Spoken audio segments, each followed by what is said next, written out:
निदा फाजली साहब का एक मशहूर शेर है, कभी किसी को मुकम्मल जहां नहीं मिलता, कहीं ज़मीं कहीं आसमां नहीं मिलता।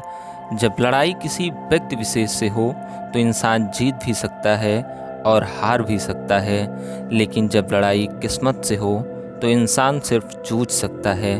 ऐसा ही कुछ था सिक्सर किंग युवराज सिंह के साथ, जिनकी ज़िंदगी पेंडुलम की तरह कभी एक तरफ खुशी देकर जाती थी तो दूसरी तरफ गमों से भर देती थी। युवराज सिंह को बचपन में टेनिस और रोलर स्केटिंग जैसे खेलों में ज़्यादा रुचि थी।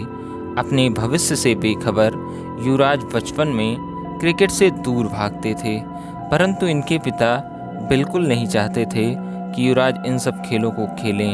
युवराज सिंह जब अंडर 19 रोलर स्केटिंग चैंपियनशिप जीतकर अपने पिता के पास पहुंचे तो उनके पिता बिल्कुल भी खुश नहीं थे। उन्होंने कहा कि स्केटिंग छोड़कर क्रिकेट पर फोकस करो। युवराज के पिता चाहते थे युवराज उनकी ही तरह फास्ट बॉलर बने, जिसके लिए वो उन्हें रोज़ ट्रेनिंग भी देते थे। युवराज के पिता, जो अपने सपनों की बंदूक अपने बेटे के कंधे पर रखकर चलाना चाहते थे, उसमें वो काफ़ी हद तक सफल हो चुके थे। युवराज का क्रिकेट के प्रति इंटरेस्ट डेवलप होने लग चुका था।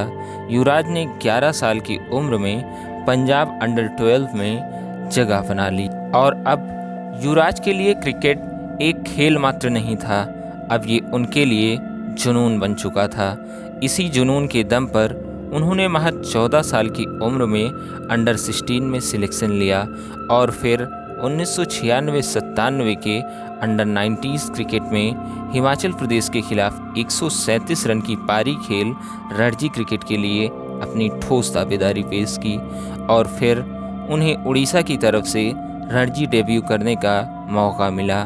और अब ये दौर था जब युवराज के प्रदर्शन को सराहा जा रहा था, लेकिन उनका प्रदर्शन परिणाम बनाने में असफल हो रहा था।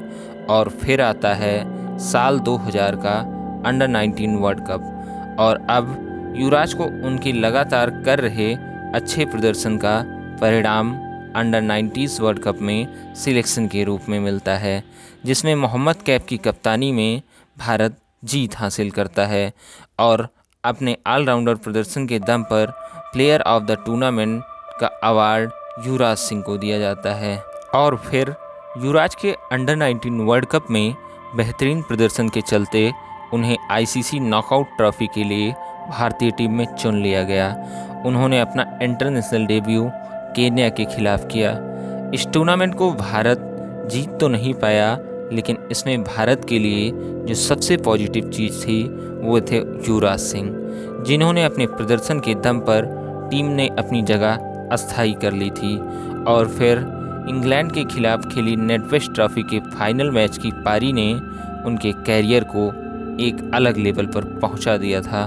और फिर सन 2006 में दक्षिण अफ्रीका, पाकिस्तान और इंग्लैंड के खिलाफ हुई लगातार 3 सीरीज़ों में मैन ऑफ द मैच का खिताब जीतकर उन्होंने अपने नाम को एक अलग ओहदे पर पहुंचा दिया था। अब था साल 2007 का वनडे वर्ल्ड कप, जिसमें राहुल द्रविड़ कप्तान थे, तो युवराज सिंह को उप कप्तान बनाया गया और फिर 50 ओवरों वाले विश्व कप के पहले ही दौर में भारत बाहर हो गया। अब भारतीय क्रिकेट टीम एक भयानक उथल पुथल से गुजरने वाली थी। टीम के सभी खिलाड़ियों पर सवाल उठ रहे थे। कप्तान राहुल द्रविड़ की कप्तानी पर खतरा मंडरा रहा था और इन सभी कयासों के बीच राहुल द्रविड़ ने कप्तानी से इस्तीफा दे दिया। और अब 2007 में पहली बार T20 world cup south Africa में होने जा रहा था।